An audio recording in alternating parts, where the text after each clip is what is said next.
It's been a while since I've done a car review, absolutely ages. And we've got Rachel's ST here today. Now, the last time I did a Fiesta ST, it was a Mark 7 Fiesta ST, and it was Kate's. This is actually the new Mark 8, but not only is it the new Mark 8, it's actually the Performance Edition. So there's only been 600 made of these, and from factory, they are pretty, for like a car enthusiast, it's pretty f***ing cool. So Rachel's given me the keys to this today, and I'm going to see A, how it performs against the Mark 7 ST, and B, how it performs as like a general hot hatch. But as you can see, the weather is absolutely horrendous today, so I'm going to get inside. You probably can't hear me right now. Let's get inside and carry on the video. Ugh. Oh my god, woo! So here we are inside the Mark 8 Fiesta ST. Everything's very orange in this car. I'm not entirely sure if all the things are standard. I'm pretty sure that these little cup holder things, which I can't actually get out, I'm pretty sure they're not standard. I'm pretty sure Rachel has put them in after. And this guy is definitely not standard. I'm pretty sure Rachel likes the orange. So if you haven't seen or haven't noticed already, this car is bright orange. And the performance editions are bright orange. There's 600 of them made in the UK. I'm not entirely sure what number this is. I can't actually see a plaque which tells me what sort of number it is. But I can tell it's performance edition because everything inside it is orange, even to the point that the Bang & Olufsen, their speakers even have an orange logo on them. Again, I'm not entirely sure if that's standard or that's something that just Rachel has done.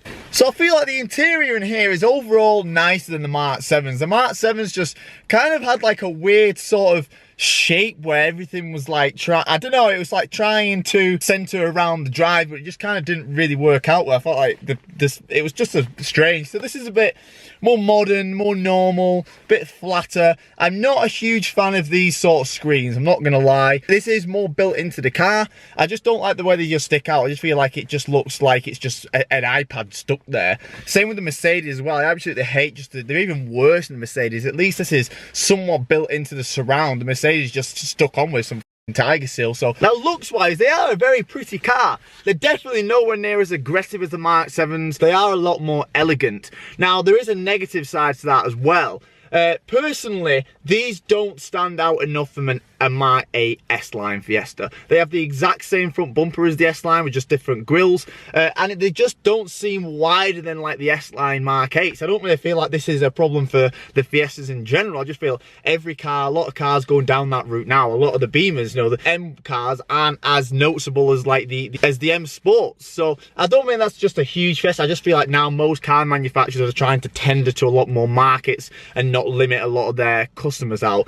So that's a positive for some. Personally, I want the fast cars, the performance ones to be a lot more aggressive than the standard ones. But unfortunately, that's just the world we live in now. So before we take it for a drive, Rachel has done a few styling things. There's some side skirts and mud flaps, and we have a roof spoiler extension as well. Now, the Performance Edition actually come with these wheels as standard, so a lot nicer wheels than the other ones. So we're going to talk a little bit more about the ST1, the ST2 and the ST3 and the Performance Edition, the differences between them and why a lot of people go for the Performance Editions or get the Performance Packs. And there is actually some really good stuff which I haven't talked about, and they are, in my opinion, the main selling points of the Performance Editions and the Performance Packs of the ST2s and the ST3s. It's very confusing, but let's get in the car. Right, so let's go and drive this Fiesta. Now, it has got an exhaust mod. This style was super quiet. I was like, oh my god, is there something wrong with it? Is it stuttering? But no, it's just super quiet. Okay, so let's take this Mark 8 ST for a drive. It's just started raining, which obviously isn't good, but I'm kind of happy I'm not in something rear wheel drive and I'm not in something that's mega powerful. So on from that, these actually have 200 horsepower. I think it's 197, so it's the same amount of power as the latest Mark 7 ST, the ST200. But the big elephant in the room, these are 3 cylinders. These are a 1.5 3-cylinder turbo engine. The engine is absolutely tiny, and if you didn't think 3 cylinders was small enough, when these are in eco mode on the motorway, they actually shut down the cylinders. They go down to 2 cylinders. 2 cylinders, a performance car with 200 horsepower that can run on 2 cylinders. It's absolutely mad. This new world is not what I'm into. I like my big engines, but we have to save the planet, I suppose. I'm expecting it to be hugely turbo reliant, but from what I've drove so far, the turbo is really picky up. Like, it actually is a very torquey car. It's not, you don't have to absolutely string out the revs, but for example, like, if you wanted to overtake someone, it's not a big deal. Third gear, and it's torquey there, so it's not like you've got to absolutely string out the revs. There's a nice Clio 197 behind us who's going for the big Sunday.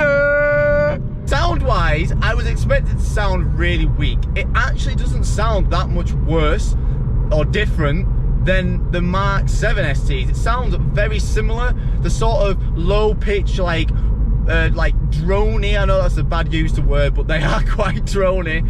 And the crackles, they're exactly the same as the Mark 7s.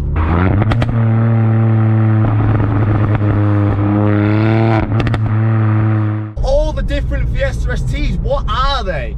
So the Mark 8, it came with an ST1, which is like the most basic edition. The ST2 was the next upgrade, and that's what came with a little bit more stuff. So you got like the xenon headlights and the bigger alloy wheels, etc, etc. Then they had the ST3, which came with the performance pack with it. You could actually get the performance pack in addition to the ST2. The ST3 came with even bigger wheels. I'm not the huge fool guy, so I'm not going to get every spec correct, but I'm kind of got the right idea. And then they released these, the performance edition. So these obviously come standard with the performance pack, and the performance pack has the Quaife LSD, which is the biggest thing about the performance pack. The Quaife LSD, you get some other little things like shift lights and launch control, but the Quaife LSD is the main thing. Now, not only did the performance edition come with that performance pack with the Quaife LSD and the shift lights and the launch control, this car, which is incredible, comes with adjustable coilovers from factory. This car has coilovers from factory, and of course it comes with the orange paint. Now, this edition, this performance edition, is actually between £3,000 and £4,000 more than an ST3. So basically you're paying around 3 or 4 grand for a set of coilovers and some nice paint. The bolsters are really tight around your legs and really tight around your back as well. And the adjustment you can get, I get a lot of cars and I never really sit as low as I want to sit.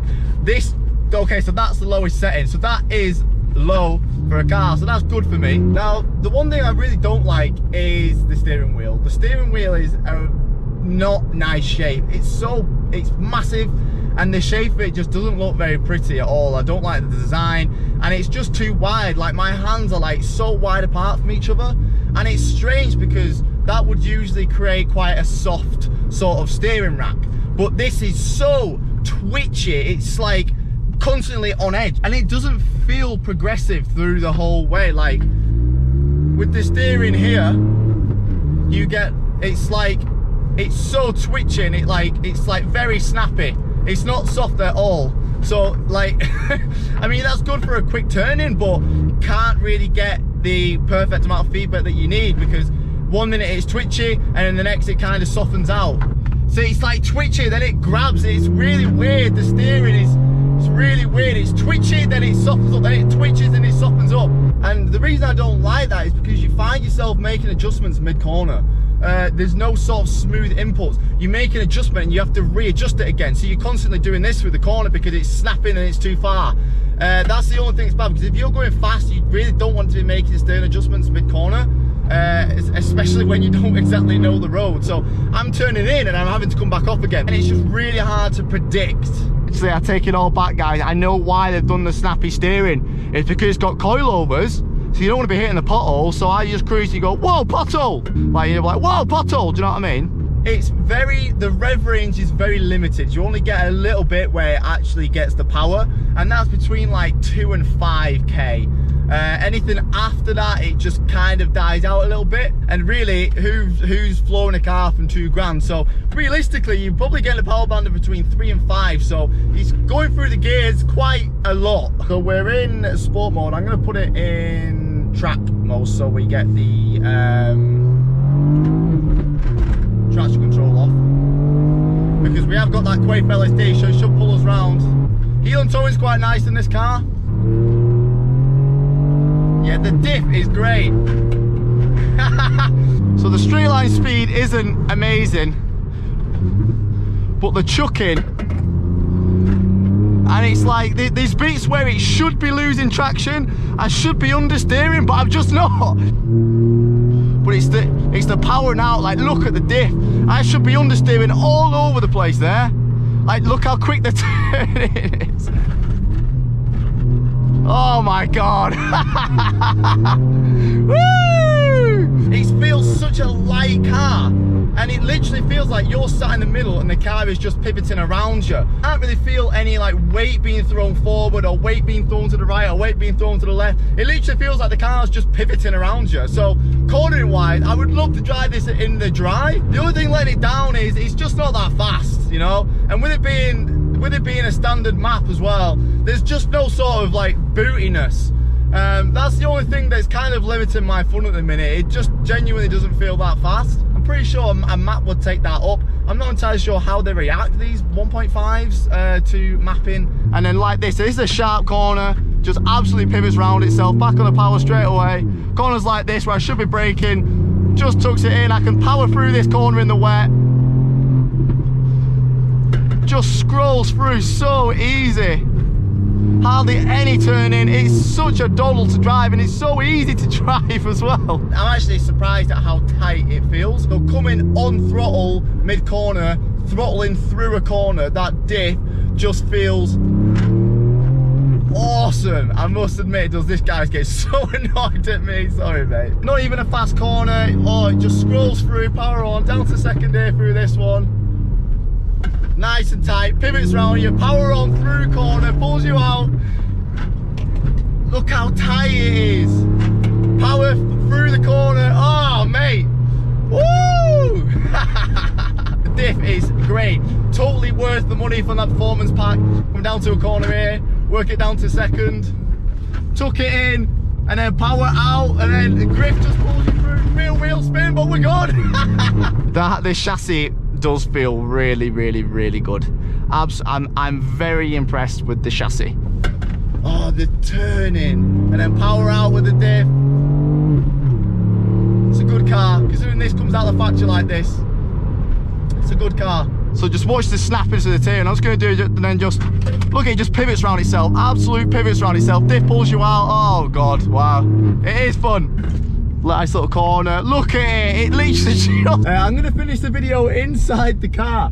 What are my overall thoughts on this car, and how does it compare to the other ST? I feel like the Mark 7 was more aggressive. It was more of an aggressive car. The power delivery was more aggressive, looked more aggressive, and it wasn't as refined. Now, this, as I've just said, is way more refined. I think it's a prettier car. I think it's nicer inside. Handling wise is way more refined than this. Just feel like I'm not getting much character from this.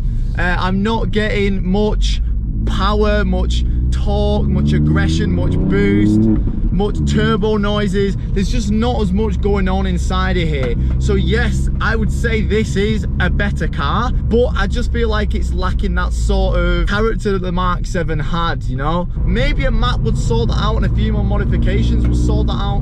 But from standard, this car is insane. This genuinely handles like a Mark 3 Focus RS, if not more nimble. Honestly, I'm actually absolutely astonished by the handling, and it's crazy. And the fact that these come with coilovers as standard is absolutely crazy. Incredible. The handling is absolutely incredible. A Quaife LSD from standard, coilovers from standard. It's absolutely insane. They all work so well together. They've been designed together. They've been manufactured specifically for this car. It's great. A little bit more power, a little bit more boost, a little bit more throttle, and an aftermarket wheel. I know that you've got all the buttons on here, so it'd be difficult to do that, but there are companies that create surrounds for aftermarket wheels, so you can keep all your buttons. So if I had that car, that'd be the first thing that I'd do, aftermarket wheel. So thank you to Rachel. I'm gonna go drop it off to her now. She's just having some breakfast in Wetherspoons. Looking for, I've got this review done quite quick. Thank you, Rach. It's a great car. Absolute great car. I can see why you really like it. And thanks for watching, everybody. I'll see you in the next one.